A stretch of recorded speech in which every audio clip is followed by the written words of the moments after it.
સુરતની નવી સિવિલ હોસ્પિટલના નવા સુપ્રિન્ટેન્ડન્ટ ડોક્ટર પારુલ વડગામાએ ચાર્જ સંભાળતાની સાથે જ એક્શન મોડમાં જોવા મળ્યા છે।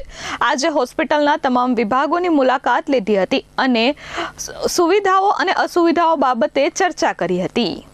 સુરત નવી સિવિલ હોસ્પિટલમાં આરોગ્ય મંત્રીની આકસ્મિક મુલાકાત બાદ ત્યાંના સુપ્રિન્ટેન્ડન્ટની તાત્કાલિક અસરથી બદલી કરવામાં આવી હતી અને નવા સુપ્રિન્ટેન્ડન્ટ તરીકે ડોક્ટર પારુલ વડગામાને ચાર્જ સોંપવામાં આવ્યો હતો।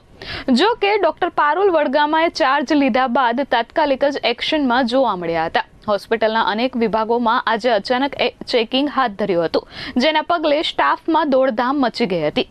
સાફ સફાઈ, દર્દીઓની સુવિધા અને હોસ્પિટલ વ્યવસ્થાને લઈ કડક સૂચનાઓ આપી હતી। દર્દીઓને ઝડપી સારવાર મળે તે માટે કામગીરીમાં તેજી લાવવાના આદેશ આપવામાં આવ્યા હતા।